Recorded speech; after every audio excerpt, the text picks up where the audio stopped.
Yes, it is the Audio Mullet. This is Michael J. Nelson, along with Doug TenNapel. Say hello to the people, Doug TenNapel. Oh, hello, everybody. I just woke up from a lovely nap. Yeah, we'll get to that in a minute. Also, of course, our third in the Audio Mullet strand of hair hanging off the back of our shapely heads is Ethan Nicolle. Ethan, how are you? Great. I love your energy. I need that. Well, it's all fake. Mike's about to pass out in a second. He's I have get his nap while we're on the air. I have been up since 6. I slept. Now, don't jump to conclusions. I slept on the couch because my wife did the elbow thing and you're snoring. And normally I just go, I roll over. And this morning I just left. I was like, You know how you don't really know what you're doing, but I was insulted in my sleep. And so then I woke up on the couch going, oh, what has happened? Where am I? And it was cold as hell. It was, so anyway. But that's why I have the energy. I'm fully rested. Doug, your nap. Tell us about your nap. Well, I was happy to not get elbowed for once because I was napping without Angie. See, she was out doing her business and I was all alone. So I get the elbow every night too. For probably about 4 years now, I get the elbow every night. I don't know. It doesn't wake me. I sit there and just sleep right through even the elbowing, but I can feel her gaze just cutting through my head in the middle of the night. Ethan, do you get elbowed? No, I don't sleep much. I mean, my wife goes to bed and I'm up. I forget that you're a vampire. That's right. 10 hours. Yeah, 10 hours up, and then I fall asleep, and then I wake up. Sometimes I even wake up before she wakes up. I sleep in a small window during the large window of her sleep. So, yeah.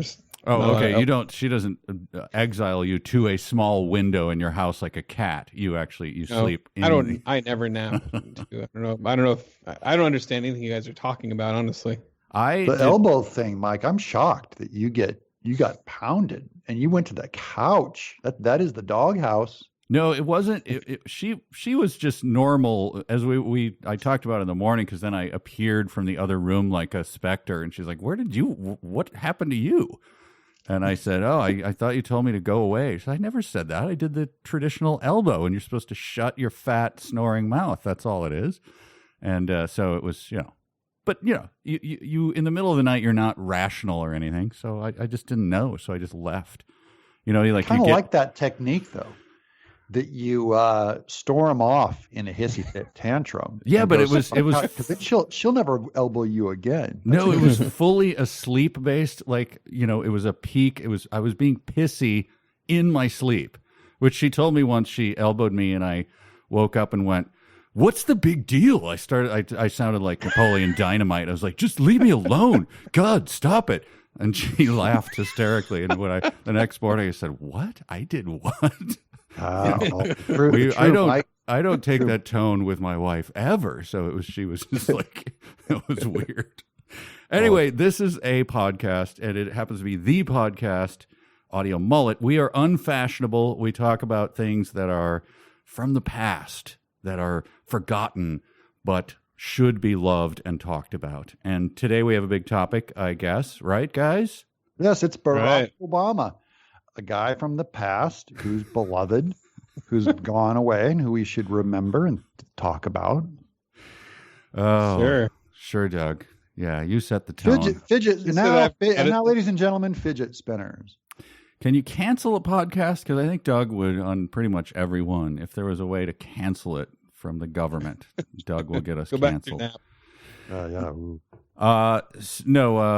then Ethan, you have a second half topic that you want to talk about, and I confess I don't even like to say the word. This is the prude in me. So you tell me what the lighthearted thing is to talk about in the second half of the show. Well, I was thinking because it's a serious topic, so I was thinking a very unserious topic for the.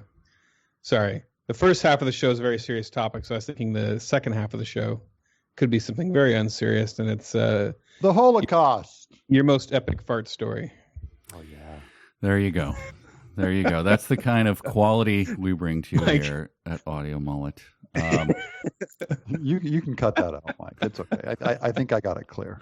All right, let's dig into the first topic, and I'll throw it to you again, Ethan. Set us up for this topic to talk about. So I was thinking we could do the first chapter of G.K. Chesterton's book, What's Wrong with the World? And we've talked about in past episodes that we're all Chesterton geeks. And I always think of this topic whenever we talk about, like when we talked about toxic masculinity, any of the kind of debates that we have today, even if it's between the left and the right or whoever it's between, Chesterton talks in this chapter about how it's called the medical mistake.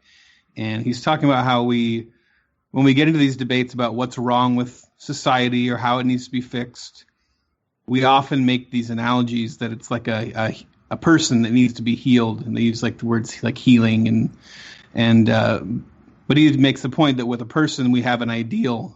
We have like the idea of what a healthy person looks like. 2 arms, 2 legs, 1 heart, 1 head, 2 eyes, and we all agree like that's a healthy person. You never have these different ideas about what the perfect person look like. Like one guy wants an arm sticking out of the chest, and one other guy, wants a guy to have like 3 eyes or whatever. And often I think when we are debating or even trying to have like civil dialogue where we may be talking about problems, but we may not agree at all on what society should be. And you can't even ask that question. Like, it's a thing we don't get to. Like, what are we aiming for? And so I think that's the topic that I wanted to dive into. Like, well, I would like to start off by saying, how dare you? I identify as a man with an arm sticking out of his chest. And so who are you to judge me, sir?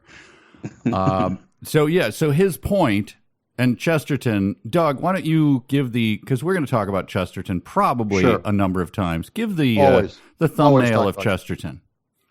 Well, the thumbnail of Chesterton that probably, ties into this is this is universal in almost all of his stuff.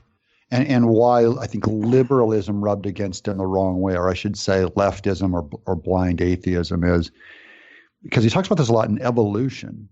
That that we have no goal in mind.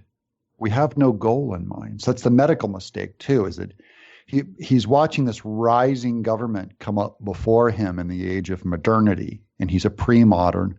So it's getting crushed by modernity, where they're quickly throwing away the past. You'll hear these kinds of comments and little cracks throughout all of his work. A real suspicion of these brand new, crazy, stupid ideas that either culture came up with or they came up with in a lab, and it almost always goes against what this tradition in the past, which he always demands we at least think about first as a warning. So he's suspect of this brand new idea. So toxic masculinity. It's not, in a way, what we concluded is it's not just that it's toxic. They're angry that it's masculine. And so what happens when you remove masculinity from the world? What will you get for the first time? And he's only saying, hey, a little caution, because be careful what you wish for. If I had to put it in kind of a universal term, it's that. So in a way, the remedy to this blind guessing and hoping we land somewhere correct in the future is always as we stick something in our mouth, to chew on it, to see if it's real, bite down on something hard and true. And I think that's the thing that's missing from most of modernity and the left and progressivism and kind of this blind hoping of things. Is they're just guessing, and our smell is kind of, hey, you guys are you're ignorant. This is stupid. This is not a principle.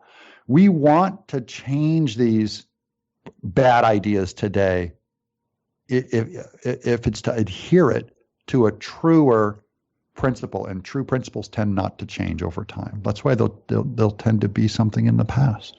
So Ethan, here's how I think of what Chesterton is saying. That was kind of long. I'm sorry. No. We needed the deep. Yeah, we needed all the Chesterton introduction, and we needed, some elucidation on that. But here's how I'm reading it, and tell me if I'm right, because you're much more familiar with this book. I don't think I've read a lot of Chesterton. I don't think I've gotten to this one.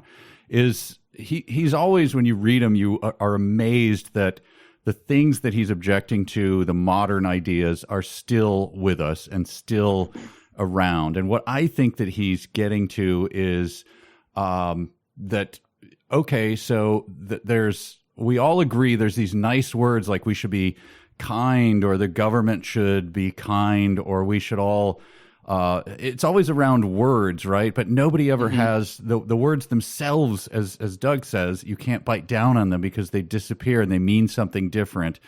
And as soon as you say, well, I don't know, is this the right way to go about being kind to someone? Someone goes, you don't want to be kind?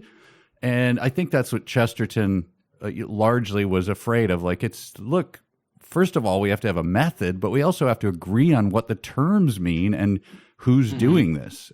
Am I getting that right? I think so. I'm having a tough time following, honestly. Go back to your nap.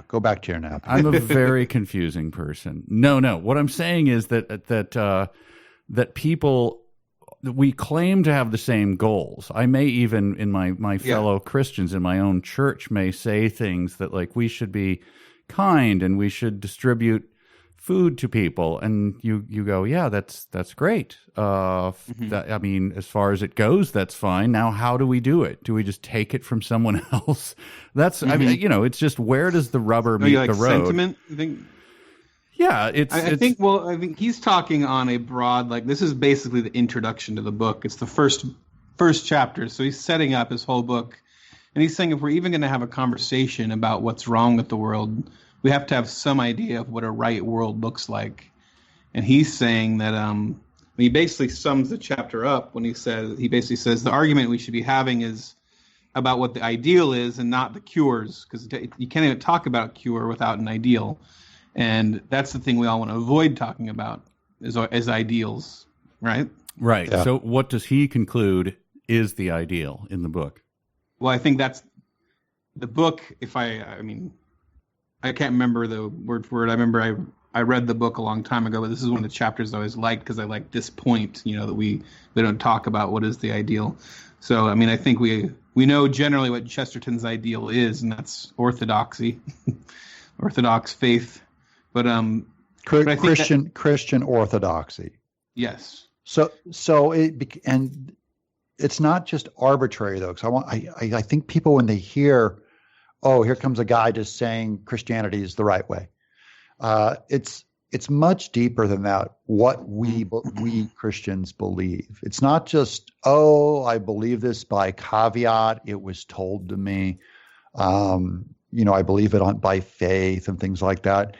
It really is like, if this book is as wise as it seems to be, and you see all the way back to Genesis, God laying down these foundational truths, and I mean foundational at the philosophical level, in a way that you can't get more foundational than this. And he's going, I separate the waters from the land. I separate the light from the darkness. I draw plants out of the mountains, and then animals out. Then I separate man from the animals. Then I separate woman from a man. These are all really deep, orderly things. And then you see modernity come in and jack with it and say, oh, is there really a difference between men and women? And it almost sounds like the snake saying, did God really tell you not to eat the fruit? There's something very foundational going on is what I'm saying. And it's not just kind of light and thin and ignorant. I think it's deep and wise. Yeah, it's built into the foundations of everything around us. That's what I always, when people sometimes are amazed at, wait, you're a Christian, you believe this? And then they they sort of poke at the little doctrines. It's like, I bought into the whole thing. So if you have little problems about it, like my return to them is, do you want to believe? I'm like the blind man. Do you want to be one of his followers too? Because you're asking questions that, sure, we can get into it, but do you really care? because I believe it down to those things. And once you understand that there's a God who orders things, why are you picking at the edges of these weird things that so if I explain this to you, would you then believe? Because I could get into it. I'll spend an hour, but it's foundational. Every part of it is foundational. Right. Yeah, and I can't remember if it's in this book, or I think it might have just been a newspaper quote of Chesterton's, but he was asked, like, I think he was talking about the book, and they said, "What's wrong with the world?" And he said, "In short, me." Yeah, in short, I am. Yeah, I am what's wrong with the world. And basically By the saying way, that it has 1,000 different meanings too. Uh-huh. And I don't mean different meanings, but I mean it's 1,000 different ways of saying something profound. Right. Number one, notice he quotes God. Yes. I am. Yeah, exactly. He's kind of saying, I think I'm the center of my own universe. It's a very profound way to say that I'm fallen and I'm what's wrong with it. Number two, it is in contradistinction to what we hear from the liberalism of his time that is rising up. There's never introspection in them where they say like, I'm the problem. It's always you are the problem. Toxic masculinity is the problem. It cripples you from the get-go to come at it with the wrong attitude, and he comes at it with the right attitude. And this is like pre-World War II. I mean, he's seen nothing yet, like what's going to happen. But this is a time when everybody's imagining these big new societies and big ideas and reshaping everything. I think there's a bit more caution now than there was. Seems like there was then. I mean, I wasn't around, but yeah, it made me laugh too when I was reading this book on World War I. Laugh in a grim way. I'm not laughing at World War I. I mean, there's a lot of humor there, but no, that up until that point, for 50 years, basically, there had been nothing but peace conferences, and so. It was about the process. Everyone thought that we had healed humanity in a way that there would obviously never be another war, and that's why it was the war to end all wars and the Great War. Like somehow we'd stomped out this warlike thing, but then this little anomaly called World War I happened. But seriously, the diplomacy and everything was like, there's little flare-ups in the Balkans, and Serbia's messing around with this and the Sino war, But basically, we've solved it. We go to peace conferences and we twirl our mustaches and we eat oysters, and we're past that. We're not savages anymore. We figured it out. We had Darwin and everything. And then World War I came along. So that's another thing about it, is everyone thinks that some sort of process or idea can heal the thing. And I think what Chesterton was saying was there is no healing man except for, through God and Christ. Mm-hmm. Mm-hmm. Yeah, and you look at so many of the big controversies that are going, that, the catchphrases of our time, they don't even...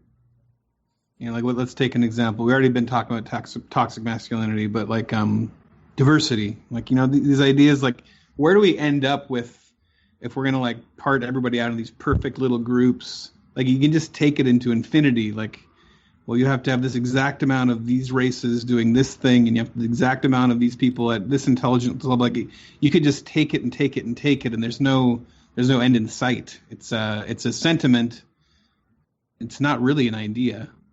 Yeah, that to me, the diversity as a goal, which you can never question, but I will question, is what is the value at the end of it? Like what, why, where's the bedrock of it? Where does it hit, where does it hit slate and drill into the ground? Why do we do that?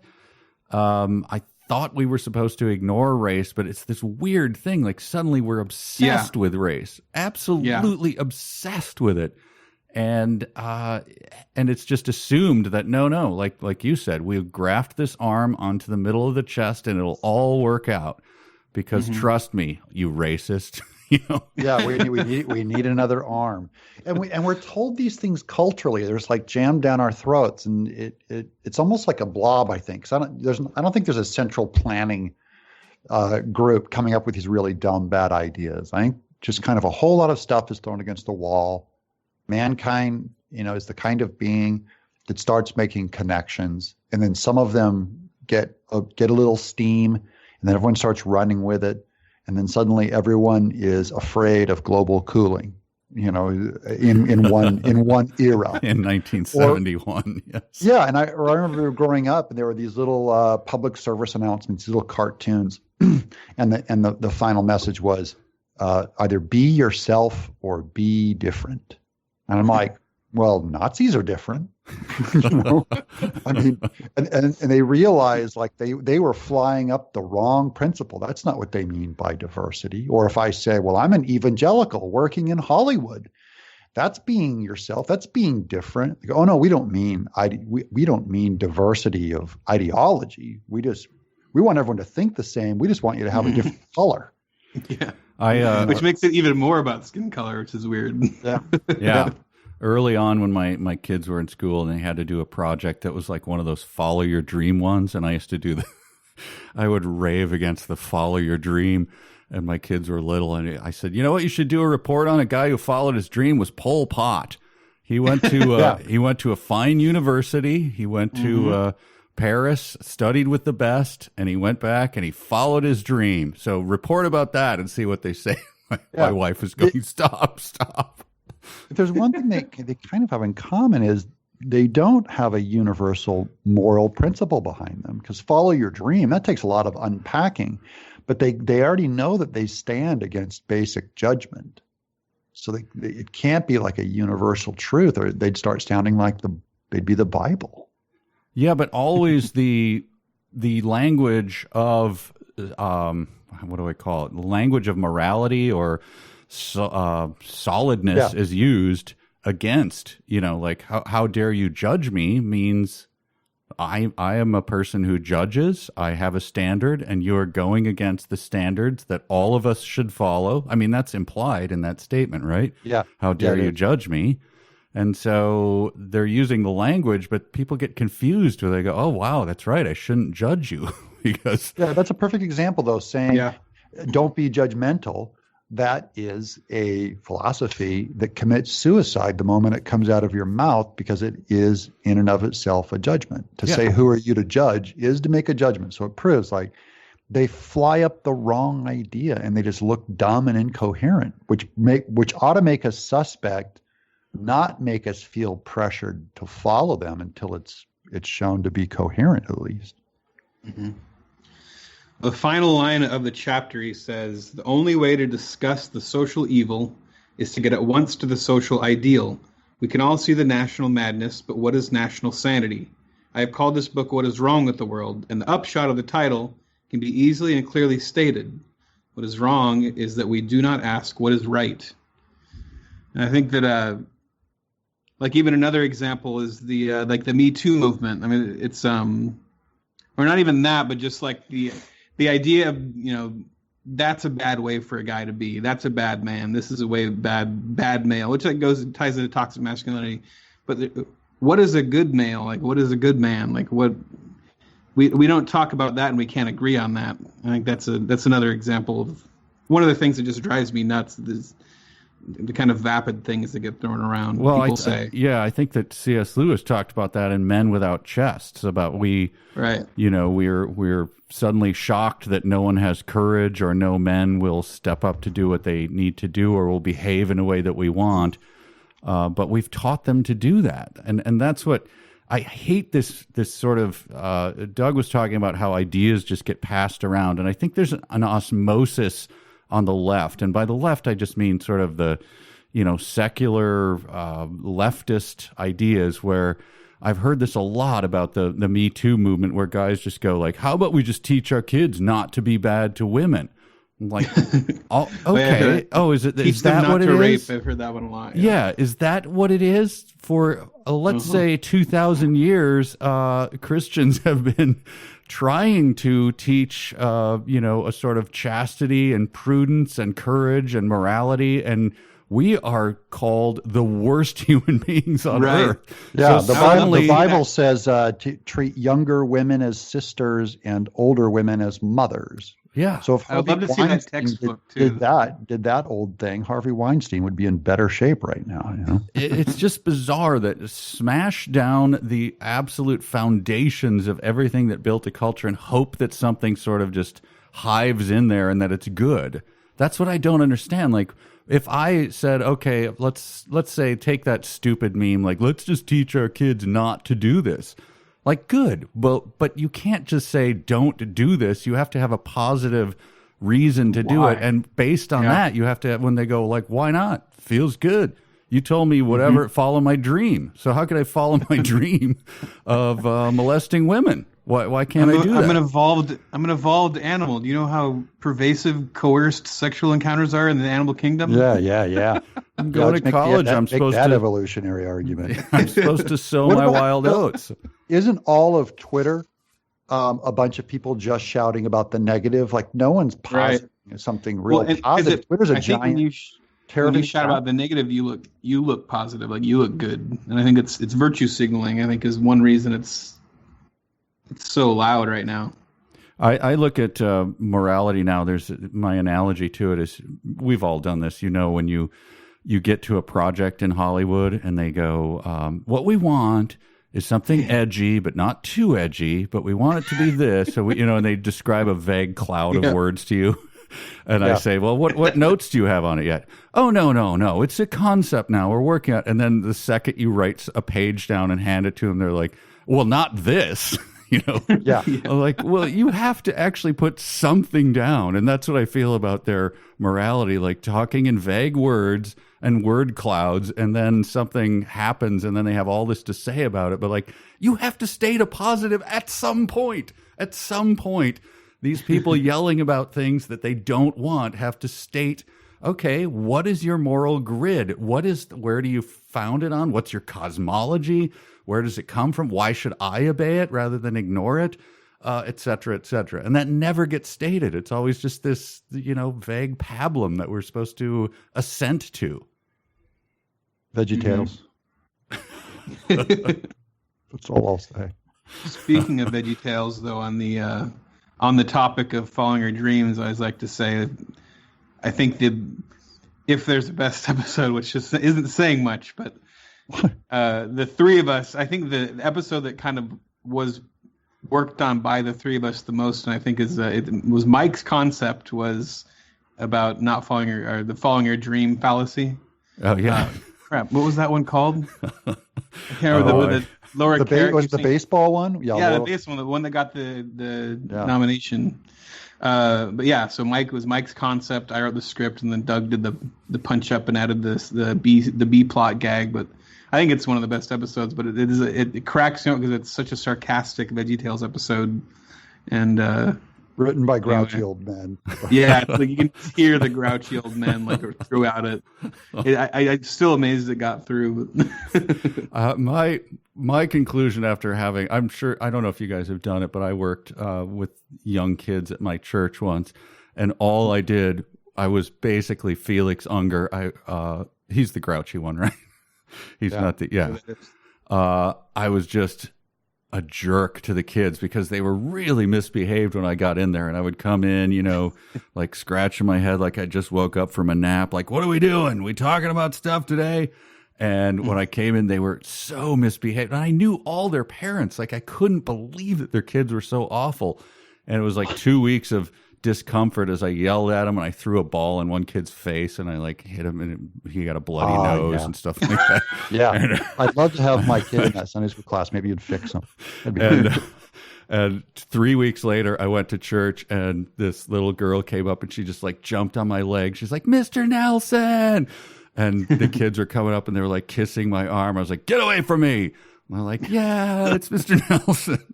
My wife, what are you doing down there? Like, I'm being a grumpy old man. So I'm not, I'm in for the virtues of being a grumpy old man. It's discipline and they love it. It's discipline and they love it. Oh, they loved it. I was beloved. I took another guy in with me and I just said, And he was like this anyway. He's younger than me, but I'm like, just act like your gym coach. He's like, oh, really? That guy was a jerk. I'm like, yep, there you go. And so we did whipping school balls at the kids, and they were like, they were crying, and then they'd come over and hug us. Yeah, but I'm all for the discipline, and they knew where we stood, Yeah. Silence. Silence. I think we've settled it on the what's wrong with the world. So, boy, is there a lot more wrong with the world? Ooh. I think Mike's afraid to get on to the next part. No, I'm not afraid. I want to hear your story. I'm trying to think. I'll think during this little break. We'll take a little break, and then we'll be back with. And again, I have trouble saying the word, but it's you can use whatever word you want. Yeah. Your most epic. Well, there's no other word that is as good, right? All of them are worse. I mean, when you try to tell your kids to say a different word. So why don't you say it, and then we'll take a little break, and we'll be right back. What do we do? Fart. Okay. Slow motion. Thanks for dragging it out.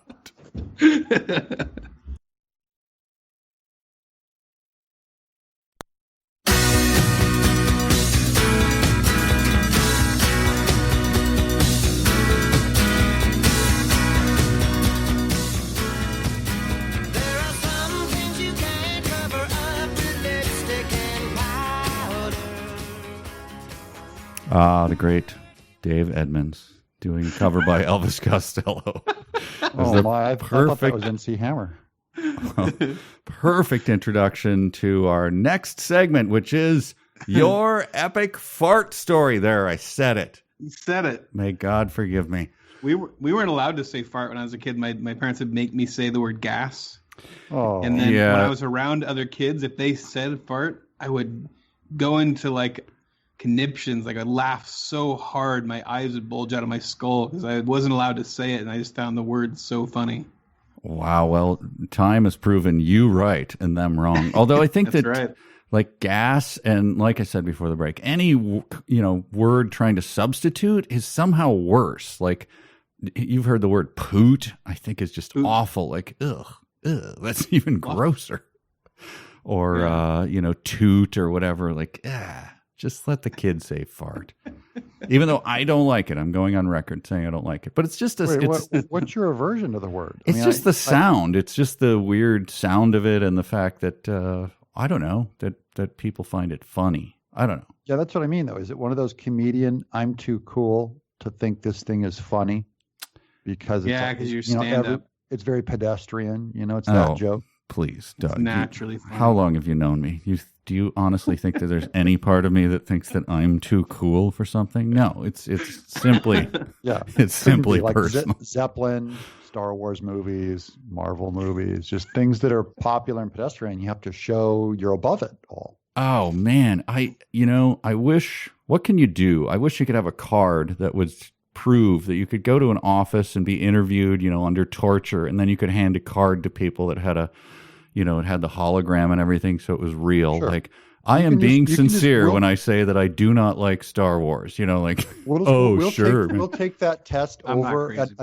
We'll take that test over a Big Mac at McDonald's. Wait a minute, Ethan. I heard you in the silence there saying you're not crazy about Star Wars either.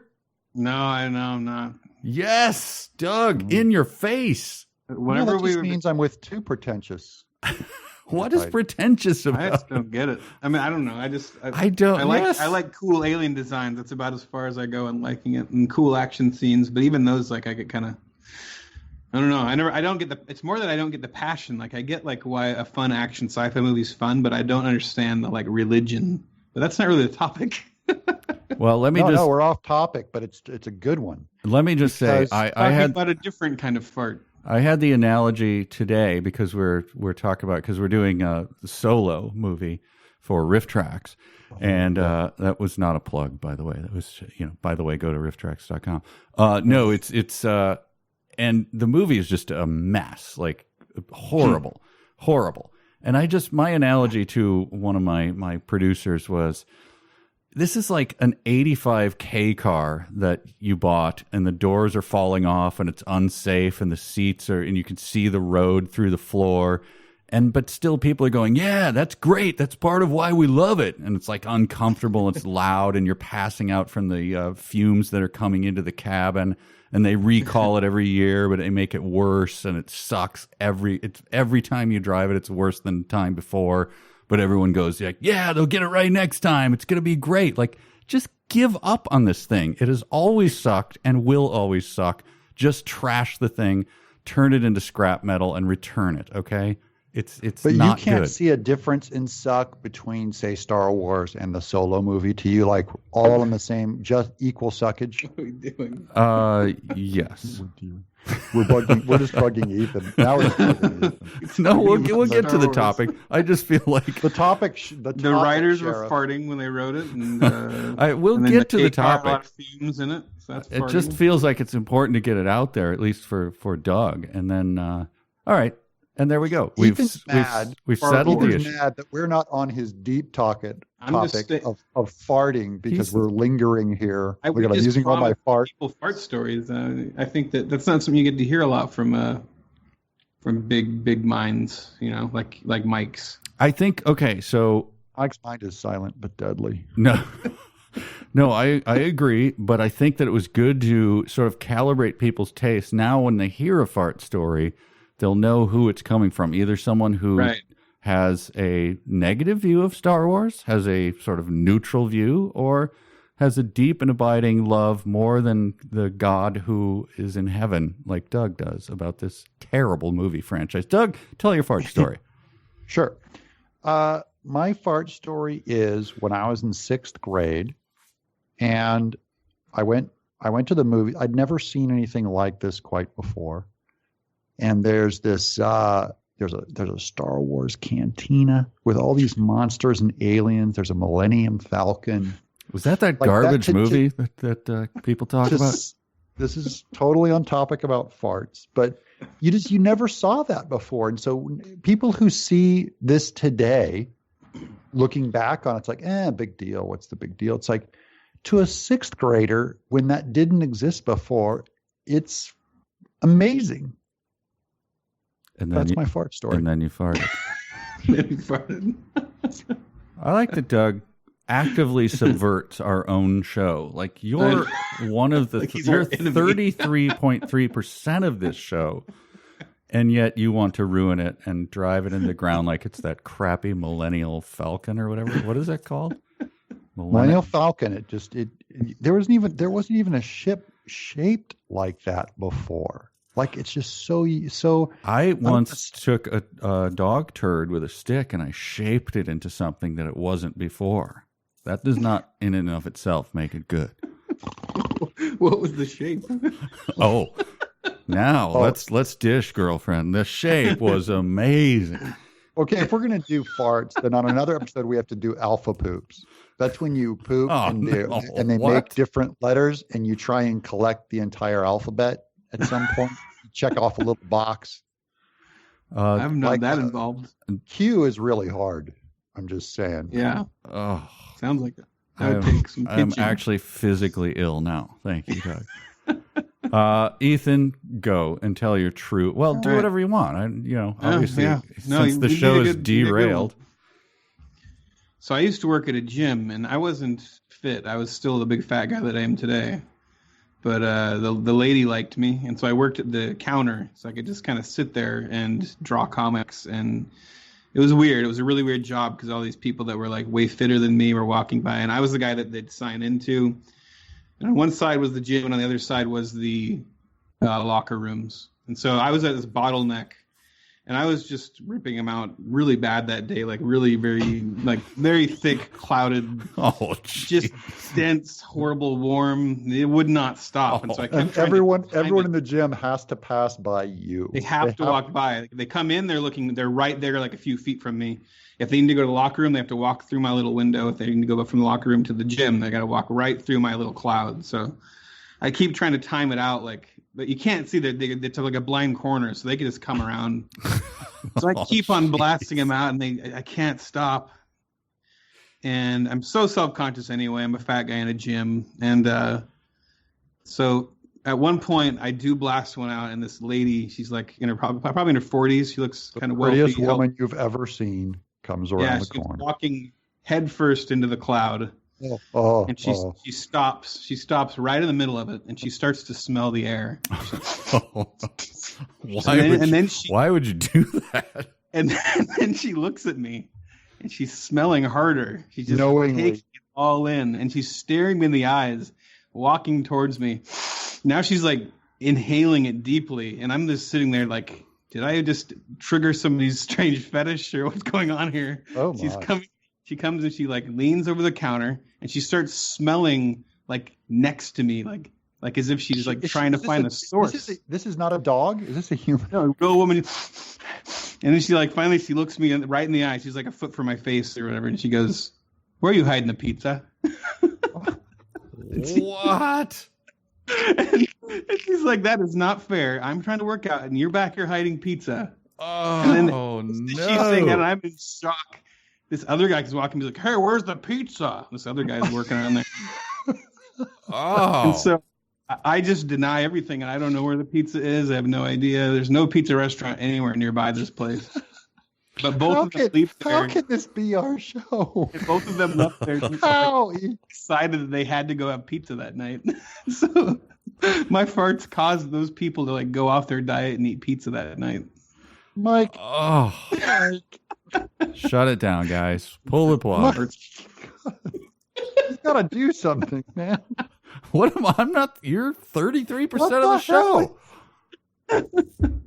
That's better than Star Wars. Oh, I can see why you didn't want to do the Star Wars thing. Oh, man. I like that you said that you denied it because you know he who denied it supplied it, as the old rhyme goes. So. A rat smells his own hole first. Yeah. Shut out. It's so gross. Everything fart. Like, everyone has this complex fart culture already because it just comes on you throughout your whoever smelt it, dealt it, all that toxic masculinity. Silent SBD. Everyone knows what SBD. One cheek sneak. That was the other one. Yeah. Where you just kind of lift it and hope that it doesn't make the noise against your school desk. Wasn't that the one cheek sneak? Yeah. Doug, you have an actual one? I don't really have an epic like that. Both of my recent ones involve the gym. So one of them is that before I go to the gym, for Mike too. Yeah, I take a protein shake before I go to the gym because when I tear down my muscle, I want to get ripped. Because you're drinking that muscle milk. You do buy those like 35-gallon pails and walk out of GNC with your tank top and yeah, just it's jacked. It is like these containers of protein powder. They're all like I can't think of any other product that's sold at that size. It's like it's made for a god. I mean, it's something like what Thor would go by. To reference a truly great cultural icon floating around today in the theaters, but I make this protein shake, and I use an overripe banana in there, and I'll also crack a raw egg. Oh, Rocky! To get a little more protein in there, I'll put some peanut butter in there. Now, people won't tell you this on the packaging, but a protein shake, I mean, that is a recipe for a king of farts. What? Protein I've never had that happen. Overripe banana. Fiber. Overripe banana, raw egg, protein powder, peanut butter, and you're just you're roasting them. So I went to the gym. A head of cabbage. How about you? Yeah, don't attribute it to the protein. You attribute it to you take some protein, you throw a dead skunk in there, and a bunch of sauerkraut and a rotten egg, and wow, that protein really makes you fart. Hey, go online and look up protein powder and look up the side effects, and everyone complains about bloating. The bloating is this gas that it makes. Like it is this is a fact. So that's one of them. Is I would just break a little wind, and it's like 10 times concentrated. It would clear out a quarter of the gym. So then I do the crop dusting thing where I walk over by the people doing the running machine or whatever. You just keep walking. And your butt is like at the average human's face level. Yeah. I'm walking hard and fast. I'm just going, man, by the time they smell this, I'll be on the other side of the gym. I walk the big circle. You're you actively crop dust? Oh, yeah. You're the guy. You son of a... On a plane coming back from Fiji with the runs? Are you kidding? I cropped dust, walking down the aisle so quick. I didn't want to bomb. My wife's sitting by me. I went to Fiji and I ate a bunch of fermented meats and a rotten coconut, and then somehow on the plane... I want everyone else's wife to enjoy this, not mine. I'm promiscuous with my farts. So the other gym story is when I'm... Oh, here we go. I have my earplugs in and I'm cranking my loud music that Mike loves, probably MC Hammer or something. Something's going to stand the test of time. Sure. And I'm just sitting there bench pressing, and of course I'm gassy because I have my protein shake, and I'll just tear one out. And then I realize this is not me even being silent. It's because I think because my headphones are in. No. No one can hear me. So I take my headphones off and I look around me, and there's like 2 women within 4 feet of me who definitely heard whatever I just threw down. Oh, and I'm like, oh, no, I was totally unaware of my surroundings. Never do that in fart etiquette. Never do. So not only they hear you singing along to MC Hammer at full voice, your fart overcame that singing. And yeah. That is revolting. I didn't know you were a revolting human being like that, but I've learned a lot. I assume it's common knowledge. When they slip on the treadmill, it's very rhythmic. It's like... Oh, that's my favorite one. Hey, guys. Yeah, I'm listening. Don't share your witty story yet, Mike, about farting. I don't have. You know what? I'm closing the show down after this. Whatever you have to say next is the last thing the show has got. Okay, it's a final hypothetical question. I just want you guys to end it on a number. All 3 of us will give a number is the correct response. When you do the fart rhythm, 1 per step going up the stairs, what number is the most you've ever let down by estimate? I'll go first.